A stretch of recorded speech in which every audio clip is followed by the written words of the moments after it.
ការបិទផ្លូវសមុទ្រដោយកងទ័ពជើងទឹកអាមេរិកបានធ្វើឲ្យអ៊ីរ៉ង់កំពុងស្ថិតក្នុងស្ថានភាពសេដ្ឋកិច្ចអាក្រក់ខ្លាំងហើយខ្វះថវិកាសម្រាប់បង់ប្រាក់ឈ្នួលដល់កងទ័ពរបស់ខ្លួន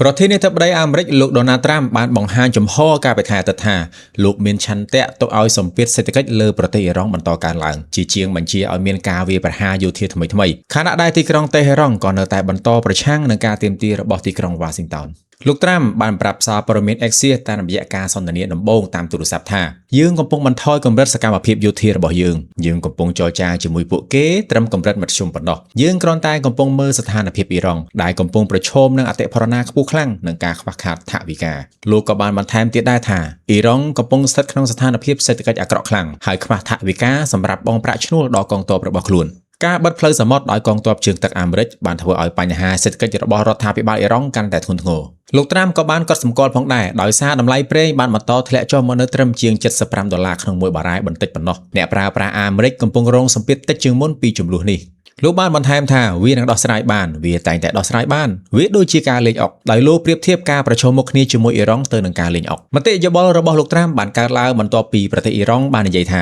ការបើកច្រកសមុទ្រហឺម៉ូសឡើងវិញនឹងតម្រូវឲ្យសហរដ្ឋអាមេរិកផ្ដល់សំណងបញ្ចប់ទណ្ឌកម្មនិងការបិទផ្លូវសមុទ្រទៅកាន់កំពង់ផែអ៊ីរ៉ង់ដោះលែងទ្រព្យសម្បត្តិរបស់អ៊ីរ៉ង់ដែលត្រូវបានបង្កកនិងដកកងកម្លាំងអាមេរិកចេញពីតំបន់នានាជុំវិញប្រទេសអ៊ីរ៉ង់នេះបើយោងតាមការចុះផ្សាយរបស់ Bloombergរដ្ឋមន្ត្រីការបរទេសអ៊ីរ៉ង់អាបាសអាក្រាឈីបាននិយាយថាកិច្ចព្រមព្រៀងជាមួយនឹងអូម៉ុងស្ដីពីការបង្កើតផ្លូវសមុទ្របណ្ដោះអាសន្នសម្រាប់នាវាដែលចូលនិងចេញពីឈូងសមុទ្រពាក់គឺជិតឈានដល់កិច្ចព្រមព្រៀងតែទោះជាយ៉ាងណាលោកក៏បានប្រមានផងដែរថាការរៀបចំបែបនេះមិនមែនមានន័យថាការធ្វើនាវាចូលពាណិជ្ជកម្មតាមច្រកសមុទ្រនឹងត្រឡប់ទៅរកស្ថានភាពធម្មតាដោយគ្មានការរឹតបន្តឹងភ្លាមៗនោះទេកិច្ចព្រមព្រៀងចុងក្រោយណាមួយនឹងត្រូវការអនុម័តពីមេដឹកនាំកំពូលអ៊ីរ៉ង់ម៉ូថាបាខាមេនីការទាមទារទាំងនេះបានធ្វើឲ្យការរំពឹងទុកពីមុនរបស់សហរដ្ឋអាមេរិកកាន់តែស្មុគស្មាញដែលវ៉ាស៊ីនតោនធ្លាប់រំពឹងថាកិច្ចព្រមព្រៀងរវាងអ៊ីរ៉ង់និងអូម៉ុងអាចជួយឲ្យការដឹកជញ្ជូនប្រេងត្រឡប់ទៅរកស្ថានភាពធម្មតាវិញក្នុងពេលឆាប់ៗនេះទីក្រុងវ៉ាស៊ីនតោនក៏បាននិយាយថាខ្លួននឹងបញ្ចប់ការបិទផ្លូវសមុទ្រទៅកាន់កំពង់ផែអ៊ីរ៉ង់បន្ទាប់ពីការដឹកជញ្ជូនពាណិជ្ជកម្មអាចបន្តឡើងវិញដោយគ្មានការរារាំង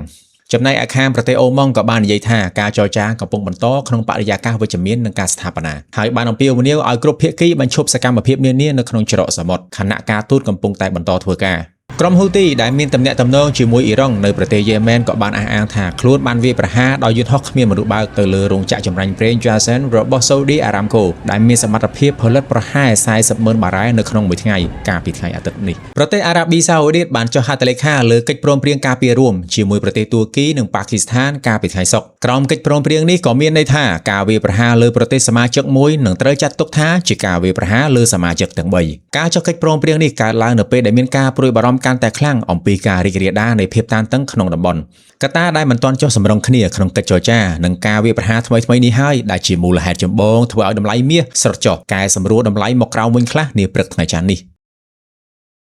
បើកអ្នកនេះទិញលក់ហាងឆេងមាសឥឡូវនេះលោកអ្នកនឹងទទួលបានការបន្តបណ្ដាលនិងការប្រឹក្សាពីអ្នកជំនាញព្រមទាំងក្លាយជាសមាជិកនៅក្នុង Channel VIP ដែលគិតថ្លៃ